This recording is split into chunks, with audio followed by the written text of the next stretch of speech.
नमस्कार दर्शक मित्रों, मैं योगाचार्य नीरजा शुक्ला फिटनेस फंडा में आपका हार्दिक स्वागत करती हूँ। योग और रोग की इस सीरीज़ में हम आज देखेंगे अर्थराइटिस के बारे में। अर्थराइटिस के बारे में मैं आगे बढ़ूँ बताऊँ उसके पहले आज का विचार। संघर्ष उस नन्हे बीज से सीखिए जो ज़मीन में दफन होने के बाद भी संघर्ष करता है और तब तक संघर्ष करता है जब तक कि धरती का सीना चीर के बाहर नहीं आ जाता। हम में ना इतना पेशेंस है, ना ही हम संघर्ष करना चाहते हैं। अगर संघर्ष की प्रवृत्ति है तो फिर कोई भी परिस्थिति हो, कोई भी डिफ़िकल्टी हो, आप उसमें से बाहर आते हैं और चमकते हुए बाहर आते हैं। तो इस सीरीज़ में जो चल रहा है, जिसमें हम बात कर रहे हैं रोग और योग से रोग मिटाने की, यानी योग थेरेपी की। तो अर्थराइटिस क्या है वो पहले जानेंगे।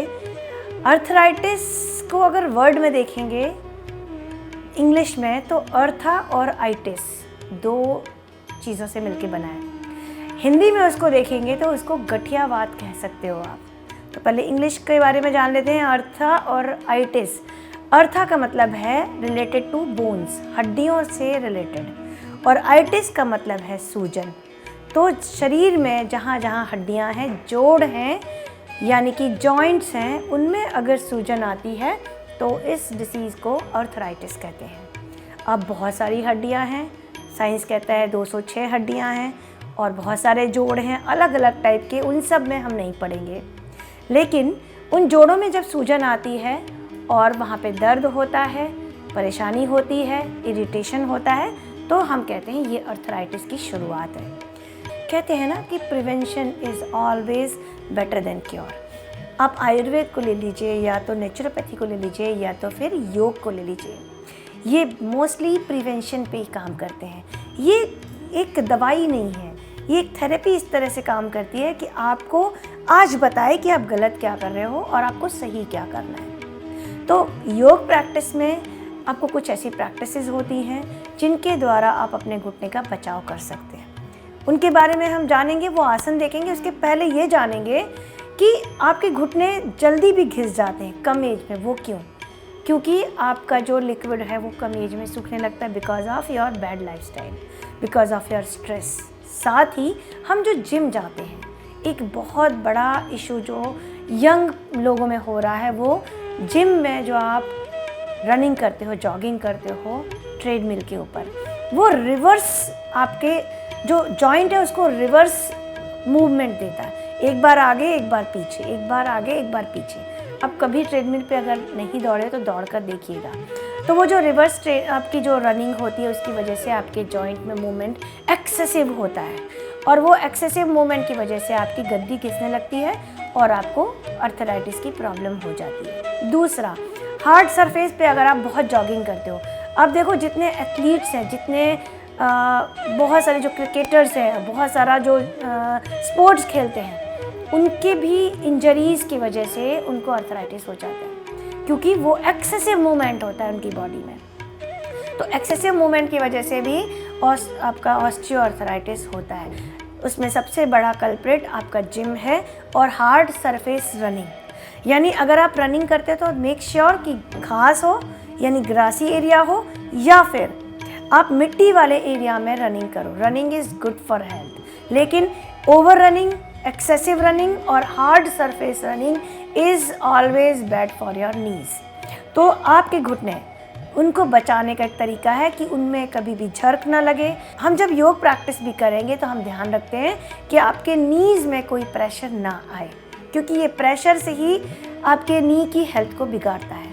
क्योंकि सिंपल है, उसकी जो गद्दी है, जो कार्टिलेज है, जो कुशन है, वो ख़राब होता है, वो टियर होता है, वो फटता है, और हड्डियाँ आपस में जब टकराती हैं तभी आपको अर्थराइटिस होता है। तो ये एक बेसिक चीज़ है जो हमें ध्यान रखने जैसी है, क्योंकि हम कहते हैं खान पान भी ज़रूरी है। जैसे आयुर्वेद कहता है वात को कम करो, क्योंकि खान पान से वात बढ़ता है, आपका स्ट्रेस भी यहाँ पे काम करता है, और बहुत सारे इश्यूज़। लेकिन आपकी जो प्रैक्टिसेस हैं, जैसे आप जिम का प्रैक्टिस है, आप जो वर्किंग प्रैक्टिस है, वो बहुत ज़्यादा हेल्पफुल होती हैं। अगर उनको आप थोड़ा सा कम कर देंगे या उनको ठीक कर लेंगे तो आपको arthritis with the age longer run में होगा, बहुत जल्दी नहीं होगा, क्योंकि पहले 60 के बाद होता था, लेकिन अब 30 के बाद ही ये सारी चीज़ें शुरू हो गई हैं। तो ये रही ऑस्टियोआर्थराइटिस यानी घुटने के लिए स्पेशल बात। दूसरी बात हम जब करते हैं रूमेटॉइड आर्थराइटिस की, उसमें आपका खान पान और स्ट्रेस बहुत बड़ा रोल प्ले करता है। वो छोटे छोटे जॉइंट में पेन लाता है, वो ऑटो इम्यून डिसीज़ है जिसका आपके खान पान से बहुत लेना देना है, आपके लाइफस्टाइल से बहुत लेना देना है और आपके स्ट्रेस से बहुत बड़ा लेना देना है। जब आप हमेशा स्ट्रेस में रहते हो तब आपका इम्यून सिस्टम आपके अगेंस्ट काम करने लगता है, तो पता नहीं चलता आपको कि क्या हो जाएगा।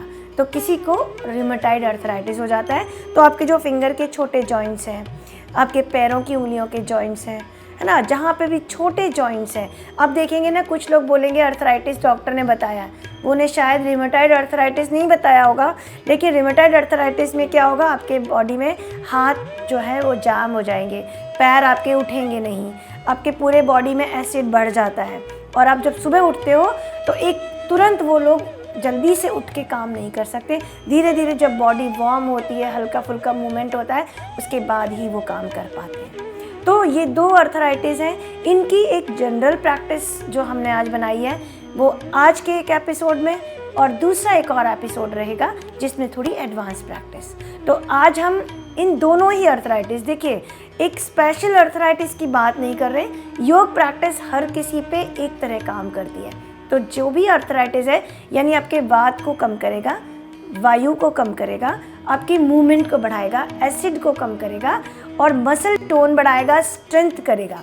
तो आज हम करेंगे इस एपिसोड में, तो वो हम सूक्ष्म व्यायाम जो बेसिक है, जो बहुत ज़रूरी है आपके किसी भी आर्थराइटिस को ठीक करने के लिए। अब उसमें आपको आर्थराइटिस में यूरिक एसिड बढ़ सकता है, गाउट की प्रॉब्लम हो सकती है, रूमेटॉइड हो सकता है या ऑस्टियो हो सकता है। किसी भी तरह का आपको अगर हड्डी का दर्द है, हड्डी का प्रॉब्लम है, तो ये दोनों एपिसोड आप कंबाइन करके प्रैक्टिस करते हैं तो आपको हेल्पफुल रहेगा। तो चलिए आज देखेंगे हम आर्थराइटिस के लिए सूक्ष्म व्यायाम की प्रैक्टिस, जो सबसे बेसिक लेकिन सबसे ज़्यादा ज़रूरी है। आर्थराइटिस के लिए सूक्ष्म व्यायाम करने के लिए दोनों पैरों को कंफर्टेबल पोस्चर में रख लें। ये सारी प्रैक्टिस आप ज़मीन पे नहीं कर सकते हैं तो आप बेड पे कर सकते हैं, चेयर सोफे पे भी कर सकते हैं। बस आपको ध्यान रखना है कि जगह कंफर्टेबल हो और आप एकदम ईज़ में हो। दोनों पैरों को आप इस तरह क्रॉस लेग में रखें, बिल्कुल रिलैक्स होकर। दोनों हाथों को अपने घुटने पे रखें, आंखें बंद कर दें, ब्रिंग अवेयरनेस। डीप इनहेल करें और डीप एक्सहेल। धीरे धीरे लंबी गहरी श्वास भरें, लंबी गहरी श्वास छोड़ें।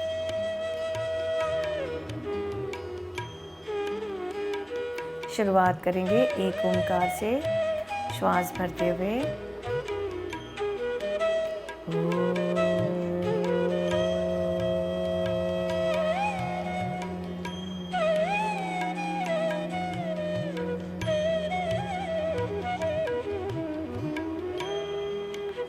थोड़ी देर शांतिपूर्वक बैठें।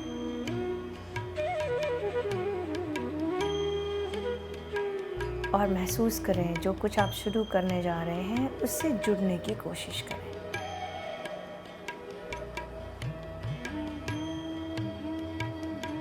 फिर धीरे से अपनी आंखें खोलें और अपने गर्दन से शुरुआत करेंगे। हाथों को अपने घुटने पे रखें, श्वास भरते हुए ध्यान रखें अपनी ब्रीथ का, गर्दन को ऊपर ले जाएं। जब आपके शरीर में दर्द है तब आप बहुत आराम से और धीरे धीरे करें। श्वास छोड़ते हुए गर्दन नीचे।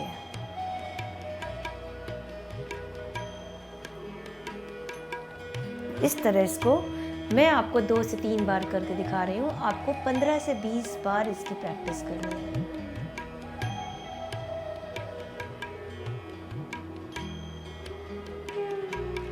लास्ट में श्वास भरते हुए गर्दन ऊपर ले जाएं और यहाँ पे 5 काउंट रुकें। 3, 2, 1। श्वास छोड़ते हुए गर्दन नीचे ले जाएं और टच कर दें अपने चिन को। 5 काउंट रुकें। रिलैक्स हो जाएं। लेफ्ट और राइट इनहेल और एक्सहेल करते हुए। जब आपकी गर्दन में इस तरह से आप स्ट्रेच करेंगे तो यहाँ से आपका पेन निकल जाएगा, स्टिफनेस निकल जाएगी। रिलैक्स करते हुए गर्दन नीचे और रोटेट करेंगे 2 से 3 बार, 4 से 5 बार भी कर सकते हैं। मैं आपको एक बार क्लॉकवाइज और एक बार एंटी क्लॉक करके दिखा रही हूँ। रिलैक्स। इसको आप 4 से 5 बार करें। अब अपने हाथों की उंगलियों को धीरे धीरे इस तरह रखें। जो फर्स्ट वाले पोर्शन है उसको आपको स्ट्रेच करना है 5 से 10 काउंट। ये रूमेटॉइड अर्थराइटिस में बहुत ही ज़्यादा हेल्पफुल है, और वैसे भी आपके बॉडी में वात बढ़ा हुआ है, पेन है, तो ये इससे आपको हेल्प मिलेगी। फिर मुट्ठी को बंद करें, खोलें। हाथों को आप ऐसे भी रख सकते हैं और ऐसे भी रख सकते हैं। मैं आपको दिखाने के लिए इस तरह रख रही हूँ। इसको भी आप 10 से 15 बार करें। फिर मुट्ठी बांध दें और रिस्ट को ही घुमाएं क्लॉकवाइज 8 to 10 काउंट, और एंटी क्लॉकवाइज उल्टा और सीधा, घड़ी की विपरीत दिशा में और सीधी दिशा में। फिर हाथों को सीधा करें और फोल्ड करें। जैसे जैसे ये सारी चीज़ें आपको देखने में जितनी आसान लग रही हैं, उतनी ही ये आपके लिए, आपके स्वास्थ्य के लिए इम्पॉर्टेंट है। अब दोनों हाथों को अपने शोल्डर पे रखें और ऊपर नीचे करें शोल्डर को। अब ध्यान रखें आपकी पीठ इस तरह ना हो। मैंने पीठ सीधी रखी है, आपको भी पीठ सीधी रखनी है। इस बीच में आपको पेन हो सकता है, आपको लगेगा मेरी पीठ में दर्द हो रहा है, तो वो दर्द धीरे धीरे चला जाएगा। फिर शोल्डर को आगे और साइड में इस तरह 4 से 5 बार, 7 से 8 बार, as per your time, as per your comfort कर सकते हैं। फिर ऊपर और नीचे चारों डायरेक्शन में जब आप इस तरह मूव करेंगे तो आपके शोल्डर जो जॉइंट हैं और जो एल्बो आपने बंद रखी है उन पे बहुत इफेक्टिव फील होगा। दोनों हाथ नीचे रख दें। 2 बार श्वास लेंगे, नाक से लेंगे, मुंह से छोड़ेंगे। एक बार देखें।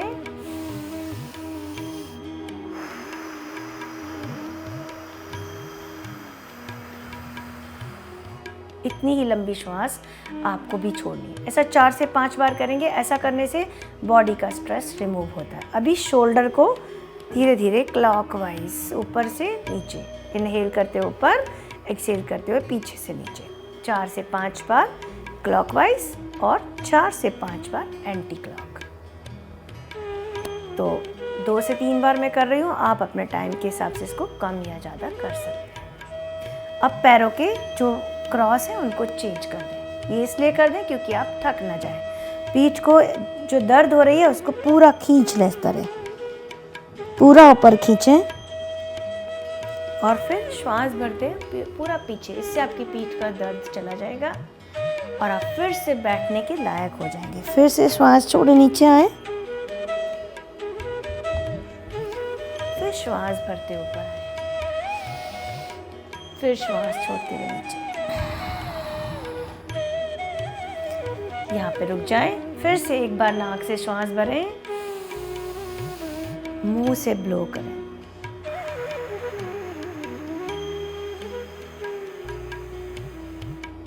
ऐसा 4 से 5 बार आपको बीच बीच में करना है। अभी लेफ्ट हैंड को नीचे रखें, श्वास भरते हुए राइट हैंड ऊपर खींचें, कान के पैरेलल रखें। श्वास छोड़ते हुए आपको साइड बेंडिंग करनी है। अब ध्यान रखें इस तरह आगे नहीं झुकना है। आपकी जो साइड की स्ट्रेचिंग है वो फील होनी चाहिए आपको, जितना हो सके उतना। ऐसा नहीं कि आप पैर वैर उठा लें, आप आराम से बैठें। आपसे इतना ही होता है इतना ही करें, लेकिन जितना ज़्यादा हो धीरे धीरे करें। श्वास भरते हुए ऊपर आए, श्वास छोड़ते हुए हाथ नीचे। Another side.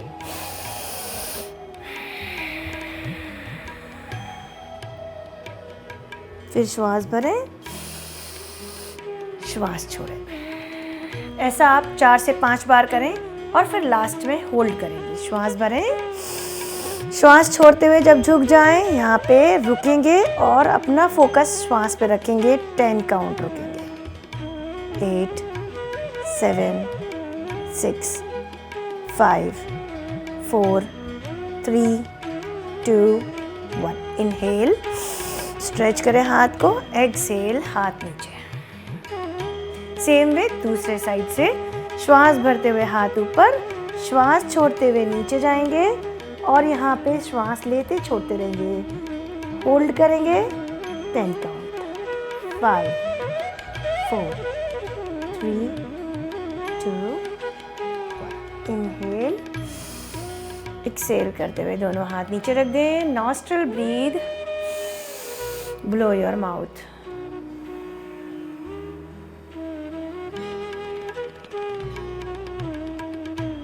तीन से 4 बार करने के बाद रिलैक्स हो जाएं। फिर से हाथ अपने घुटने पे रखें। श्वास भरते हुए पीछे की तरफ गर्दन, शोल्डर पीछे की तरफ खींचें, पीठ पूरा खींचेंगे। श्वास छोड़ते हुए पीठ को ऊपर ले जाएं। फिर श्वास भरें, स्ट्रेच करें कंप्लीटली, श्वास छोड़ें, फिर से पीठ ऊपर खींचें।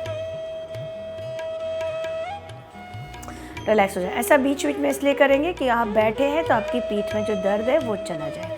अब ट्विस्ट करेंगे बॉडी को। राइट हैंड से लेफ्ट नी पकड़ेंगे और लेफ्ट हैंड को पीछे ले जाते हुए जितना हो सके अपने पेट से ट्विस्टिंग करेंगे। देखो ये बॉडी उठनी नहीं चाहिए, इसको एज इट इज़ रखेंगे। एक काम करते हैं, यहाँ पे हम फिर से चेंज कर लेते हैं पैरों को, इससे आपको दर्द नहीं होगा। अब राइट हैंड से लेफ्ट नी पकड़े और लेफ्ट हैंड को जितना हो सके पीछे ले जाएं, शोल्डर को पीछे प्रेस करते हुए और ट्विस्ट योर बॉडी। पूरी स्पाइन ट्विस्ट होगी।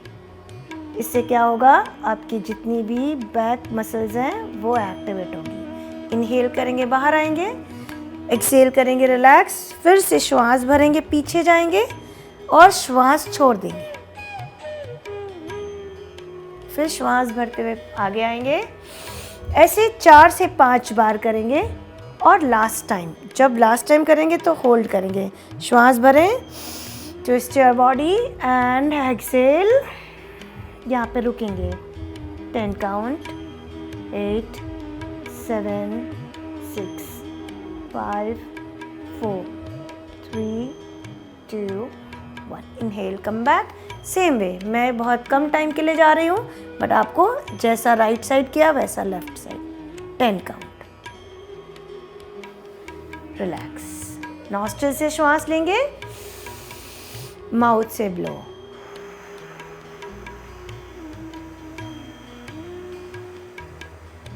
इतना ही लंबा श्वास आपको छोड़ना है, 4 से 5 बार। ध्यान रखें, जब मैं आपको कह रही हूँ होल्ड करना है, तब आपको श्वास नॉर्मल लेनी है। आपको पोस्चर होल्ड करना है, श्वास कभी भी होल्ड नहीं करनी, वरना आपको फायदे के जगह नुकसान हो सकता है। अब दोनों पैरों को खोल दें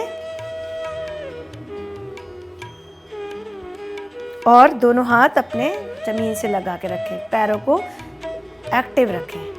थोड़ी देर यहाँ बैठें, डीप ब्रेथ करें, फिर अपने पैरों को रिलैक्स छोड़ दें। अब अपने नीज पे हाथ रखें, घुटने पे, और अपने घुटने को खींचेंगे। ये आपको दिखाई नहीं देगा, बस मैं एक्सप्लेन कर रही हूँ, उसको महसूस करें। सिर्फ आपको घुटने खींचने हैं, हाथ रखना, फील करना है। जैसे घुटने खींचोगे, इसको आप डेली जल्दी जल्दी करेंगे, 1 2 3 ऐसे, इस तरह से।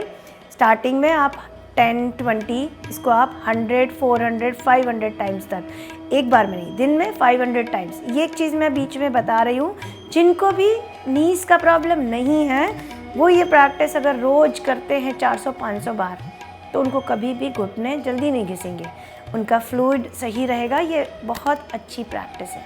ये होने के बाद एकदम रिलैक्स बैठें। अब अपने पैर को मोड़ लें और फिर खोल दें। आधा मोड़ें, आधा खोलें। नी का जो मूवमेंट है, जब आप करते हो तो आपके नीज में सर्कुलेशन होता है, रेंज ऑफ मोशन बढ़ता है, उससे जो दर्द है वो धीरे धीरे चला जाता है। फिर रिलैक्स हो जाए। अब आपके एंकल्स को नीचे की तरफ, और ब्रीदिंग आपकी चलती रहनी चाहिए। बीच बीच में आप नॉस्ट्रल ब्रीदिंग कर सकते हैं, मुंह से श्वास छोड़ने वाली। एंकल आपके अगर स्टिफ हैं तो धीरे धीरे बढ़ेंगे। आपको पूरा आगे खींचना है, पूरा नीचे ले जाना, जितना हो सके उतना, 10 से 15 बार, 1 बाय 1। इस दौरान आप अपने पीठ का सहारा, बैक सपोर्ट लेकर भी बैठ सकते हैं। बेड पे बैठे हैं तो बैक सपोर्ट लें। अब रोटेशन, चारों डायरेक्शन में रोटेट करें। बहुत लोगों को मैंने देखा है उनके पंजे रोटेट ही नहीं होते, वो ऊपर ऊपर से यूं ही करते हैं। लेकिन आपको कोशिश करनी है, देख सकते हैं आप मेरे मोशन को, यहाँ से नीचे, आगे से भी नीचे है और पीछे से, फिर एंटी क्लॉक। ये छोटी छोटी चीज़ें अगर हम सभी लोग करें तो हमारी हर एक हड्डी, हर एक जॉइंट ठीक रहेगा। ये सिर्फ उनके लिए नहीं है कि जो लोगों को प्रॉब्लम है, ये मैं उनको भी ये मैसेज दे रही हूँ जिनको कभी प्रॉब्लम नहीं है। वो इस तरह अपने रेंज ऑफ मोशन को बढ़ाएंगे तो उनको कभी प्रॉब्लम नहीं होगी। अब हम इन पे फोकस करेंगे। जैसे हमने उंगलियों पे फोकस किया, तो ये जो उंगलियां हैं उनको पहले एक पैर को नीचे कर दो, सिर्फ एक पैर से करो। इससे आपका कंसंट्रेशन बढ़ेगा, और कंसंट्रेशन बढ़ेगा तो आपकी बॉडी अपने आप हील करती है। मतलब वो नहीं हिलना चाहिए, उसका ध्यान रखें। अब इसको नीचे रख दें और लेफ़्ट से करें। इस तरह आप इसको बार बार 4 से 5 बार कर सकते हैं। अब सबको साथ में करेंगे। अब रिलैक्स हो जाएं, नीज को ढीला छोड़ दें, पैर को ढीला छोड़ दें, आंख बंद करें, nostril breathing, inhale from nostril, exhale from mouth.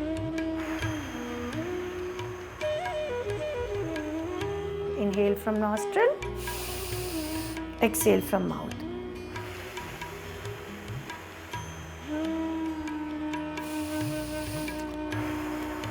इसको आप 4 से 5 बार करें। अब दोनों पैर सीधे कर दें। श्वास भरते हुए हाथ को पूरा ऊपर खींचें। श्वास छोड़ते हुए हाथ नीचे और दोनों शोल्डर से पकड़ें। इस तरह जल्दी जल्दी श्वास भरें, श्वास छोड़ें। ये जो श्वास आप भर रहे छोड़ रहे हैं, इससे आपकी बॉडी में एनर्जी पावर बढ़ रहा है। ध्यान रखें, 4 से 5 बार करें, 8 से 10 बार करें, धीरे धीरे बढ़ाएं। यहाँ पे थोड़ी देर रुकें और फिर रिलैक्स हो जाएं। नाउ श्वास भरें, ऊपर जाएं, श्वास छोड़ें सामने की ओर। जितना जा सकते हैं उतना अपने पैरों को पकड़ सकते हैं, पकड़ लें, नहीं पकड़ सकते हाथ यहाँ रख दें और 10 काउंट रुकें। 5 4 3 2 1। इनहेल करते हुए हाथ ऊपर, एक्सहेल करते हुए रिलैक्स, दोनों पैरों को ढीला छोड़ दें और नॉर्मल श्वास भरें। Relax the whole body. सोचें आपने जो जो किया है उन सब पे ध्यान ले जाएं, क्योंकि जो आपने किया उसको भूलना नहीं है, उसको याद रखना है, तभी आपको इसका फ़ायदा मिलेगा। तो आज आपने जाना कि अर्थराइटिस क्या होता है, ऑस्टियो रूमेटॉइड अर्थराइटिस क्या होता है, और उसको करने के लिए बेसिक क्या चीज़ ज़रूरी है। सूक्ष्म व्यायाम बहुत बेसिक चीज़ है, लेकिन बहुत ही इफ़ेक्टिव प्रैक्टिसेस हैं। ये बहुत छोटी प्रैक्टिसेस हैं, लेकिन अगर रेगुलरली आप इसको करते रहेंगे तो आपका अर्थराइटिस को 100% रिलैक्स होगा। धीरे धीरे लॉन्ग रन तक प्रैक्टिस करेंगे तो अर्थराइटिस आपका धीरे धीरे ठीक होने लगेगा। आपको पेन किलर लेने की ज़रूरत नहीं पड़ेगी, जो दर्द होते हैं वो सारी चीज़ें चली जाएंगी। ये एक एपिसोड था, लेकिन नेक्स्ट एपिसोड में हम इसके ही एडवांस आसनों को देखेंगे।